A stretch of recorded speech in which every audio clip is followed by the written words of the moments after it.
Hello everyone and welcome to Devlog 6 of Antica, the hobby project MMO.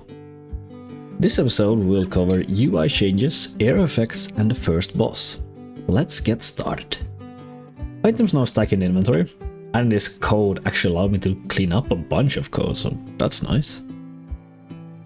The UI is made up of parts now, so it doesn't actually scale weirdly, as shown here.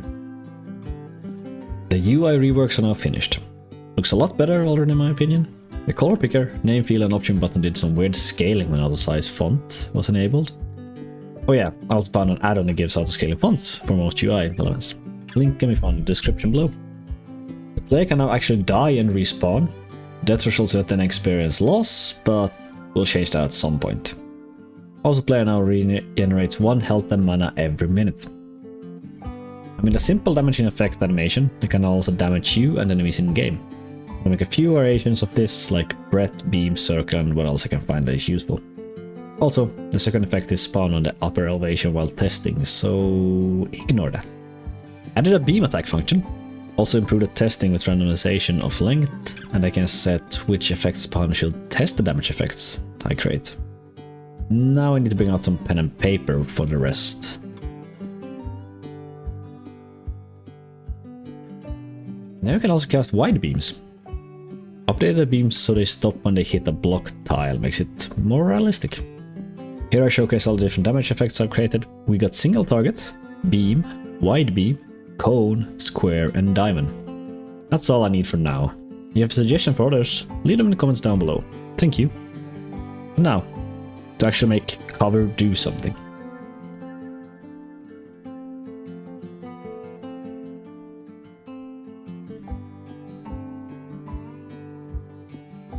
In this clip I did a lot of progress.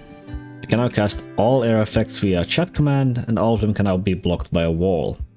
The square and diamond air effect is a bit tricky to dodge, but I think that might add some challenge. I guess we can actually design a boss now.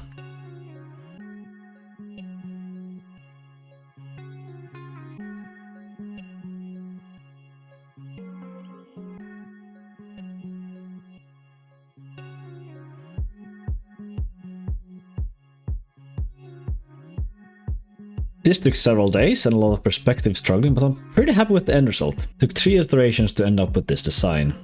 These are the previous designs. It also struggled a lot with the downwards facing boss, but I won't spend any more time making the up and right face directions, so I'll just mirror those and get into coding the boss.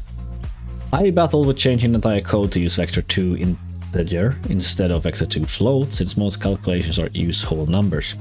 Also fixed some pathfinding issues, but there seems to be more of them, as well as making enemies not able to attack you from different elevations.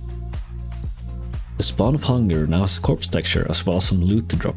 And to call myself out, I fixed the weight calculation bug that I had accidentally introduced in the previous clip. The boss can now cast AoE attacks based on where it's looking. Fixed both the pathfinding issue and the weight calculation issue, as well as adding facing directions to the boss. It can no longer cast the beams diagonally, as that feels like cheating when I won't have art for facing in those directions. As for a final thing in this video, I would like to share some lore about the spawn of hunger. A spawn of hunger is born when someone is cursed or willingly takes the gift from hunger, demon of pain. This gift blesses them with immunity to age and disease, but curses them with eternal hunger. Part of this blessing, the demon of hunger rips the stomach out of the torso, making sure they can never eat. The first days pass by fine, but then the hunger starts becoming overwhelming. The host starts going mad, trying to swallow as big of objects as they can manage to feel even the slightest amount of fullness. But alas, the maddening hunger continues. They become hostile, attacking and consuming anything in their vicinity. Till finally they start chewing on themselves, leaving nothing but the pipes of their bones as limbs. At this point, void of all humanity. They know nothing but hunger. There's still a lot of work to be done on this boss, give it its own boss chamber to teleport into, and of course a beefy health bar to properly show that this is indeed a boss. But for now, thank you all so very much for watching. If you haven't subscribed, I would appreciate it if you did. Also, if you have ideas for rare loot that this boss can drop, leave it in the comments below. And until next time, see ya.